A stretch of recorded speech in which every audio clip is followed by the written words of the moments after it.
Salutations, my name is Summer and this is Cozy Reading with Quaker Cats. And there's a book that I've finished that I didn't talk about in my reading wrap up because I felt like I wanted it to be more of a discussion video. Primrose is in my lap and Sylvie's sneaking up, so she may be hissing at her soon. I wanted to talk about trigger warnings. I watched Noah at Everyone Who Reads It Must Converse.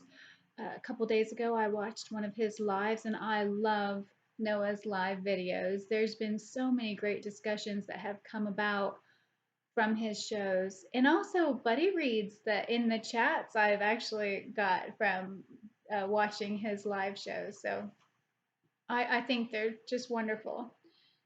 But something that came up that I thought would be interesting to talk about. I'll link the video down below. Number one, they were talking about he had other people come in to the chat, other booktuber friends, and they had talked about YA, which I don't really have much to say about YA. I still to this day will read some YA. I think that it can be a lot of fun. But my reading's all over the place. I read pretty much a little bit of everything, and I enjoy it. So um, that's how I feel about YA. It can be a lot of fun. Um, so trigger warnings. If you would have asked me 10 years ago about how I felt about it, I like to go into a book blind. So I wouldn't have wanted a trigger warning on the book because I wouldn't have wanted to know what it was about. But now that I'm older, I understand quite a bit more about things that can trigger people. And honestly, nobody knows what is going to trigger that individual person who has had a traumatic experience. But I think it's good for them to know going into a book. So I think it would be nice if, and I try to say, if I feel like there's trigger warnings in a book, I try to let you guys know without spoiling anything. Hopefully, I don't spoil anything. Um, and I'll tell you the reason why I feel that way about trigger warnings. I was in a relationship, well, my ex-husband, where he was a heroin addict. And so we were together for 4 years before we got married. We lived together for 4 years before we got married because it was my second marriage. And I thought, well, if I live with him this time. Anyway, a year after we got married, he started doing meth. And we both worked factory jobs, and so we didn't see each other. And I didn't know, I knew something had changed where he was sleeping a lot, but his schedule was so weird, and I didn't know. I knew something wasn't right, but I didn't know. And then after a year of us being married, he told me on Valentine's Day. So he got clear and clean of that, and within a year, he was shooting up heroin. So, yeah, I kept wanting to help him, and because I didn't understand it. And to me, addiction was, especially in the very beginning, I had never had it in my family. My parents weren't drinkers, they didn't do drugs. I didn't have any of those kind of experiences. So I just felt like it was a very selfish disease, and I couldn't understand why he was choosing the drugs over our relationship constantly. And now that I'm out of the relationship because it was tearing me apart. Now I can see things a little differently. But he would have like you know how we have hoodies and we have the strings on the hoodies. Strings on hoodies would be a trigger for him and would make him want to shoot up because that was something he had used. So whenever we had got him clean, it was like, well, if I bought a hoodie, I would be taking the strings out because I knew that for him, that was a trigger. So, now I feel differently about trigger warnings. And I just finished Patrick Melrose by Edward St. Alban. I love this. I'm not really quite sure why, because the main character, Patrick, he's not a great guy. But the first three books, um, never mind, no, sorry, that's the last one. Let me get it right for you guys. Never mind, bad news, and some hope. There's five books. The first three books, oh my gosh, the drug use is so vivid and unbelievable. I was thinking there's no way he could write like this and write about this subject the way he is without experiencing it. And he shoots up. I think pretty much anything. And that's how my ex husband was too. It wouldn't matter what it was, he was going to do it. So I would never want someone to go into this not know, has who is a drug addict, who has that experience, and and if they've cleaned themselves up, I would hate for them to go in here and read this because oh my gosh, it was just so vivid. Like I, who have never done any of these, type of drugs, and for me, it was just like, oh my gosh. So I could see how if someone had experienced that, how it would be very difficult for them. Also, in the first two books, it talks about rape and incest from his father. And I haven't experienced that. I had a wonderful relationship with my father.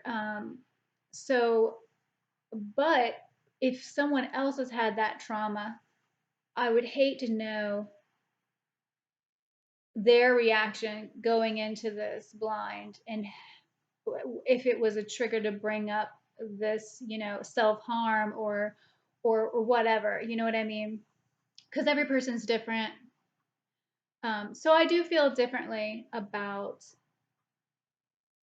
trigger warnings than I used to.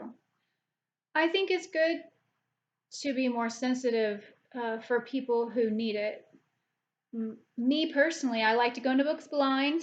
So I haven't had those traumas. I haven't had the drug addiction. So for me, there's a lot of things that affect me and mentally affect me in books. But I do like going in blind and then just I'm able to handle it. So so yeah, if this would have had trigger warnings, I wouldn't have read it. But I don't read the back of books anyway, you know. So yeah, I'm for trigger warnings for people who need it. But for me, I would have just ignored it, like I ignore what they say on the back of the books or any kind. I don't read reviews of people. So Mother's Milk and At Last, there's drinking and some drug use, but it's like he's getting his act together. Um, and it's amazing the type of father that he became, even though you could say, oh, he's kind of neglectful or he's not the best father. I think he did a great job from where how his parents were and what he dealt with as a child. So I love these five books. Each one of them is pretty short. I loved his writing. I'm wanting to read more by Edward St. Alban. Anyway, I'm wanting to know how you guys feel about trigger warnings, how you feel about certain subjects in books, because for me, I'm so glad that the subjects are there because it has us to have empathy for people who have gone through these things. These things are real life world situations that people are in and things that they're going through. So I'm thankful that there are books that have those kind of tragic things in them um, for me to be able to. Yeah, I don't believe in banning books at all. I believe in having the choice to read whatever you want to read. But I do think it's nice the idea of having trigger warnings for severe things. I really don't know how to feel about things that aren't so harsh. Maybe in young adult, I feel like it's different, but when you talk about bullying and things like that, I kind of feel like all of us were bullied to a certain extent growing up. I know I definitely was physically and emotionally bullied in school, but I was able to manage it and not have any kind of, like, when I read about it, I feel like, oh, those bullies, they deserve everything they get. But most of the time, if you've noticed, the children who are bullying, they are it's kind of like when you have a boss who his boss gets on him about something, and so then he feels like he's got to intimidate and bully everybody else who works underneath him. It's interesting how that all works. So a lot of times when I think about people who are bullying, I think about, what are you going through that makes you be this type of person, that makes you feel like you need to treat people this way for you to feel good, you know? Anyway, I don't know if any of that made any sense. I'd love to hear what you guys have to think, what you have to say, what you think about the whole thing with trigger warnings and on certain subject matters. So anyway, yeah, and check out Noah's video. I can't remember everybody who was on it. I know Danny at Spinelli Speaks and Scott Danielson. I think Becky and Scott. I watched Becky live with her yesterday with Scott and Noah, so I may be confusing things, but I think Scott and Becky were on there too. And Brian at Bookish, I think. Anyway, I will link Noah's video down below if you're interested in watching it. He has a great channel. And yeah, let me know your opinion. Anyway, I got little Primrose down here sleeping on me. She's been nice and quiet this whole time. Anyway, I hope you guys have a wonderful day, and I'll talk to you guys later. Bye.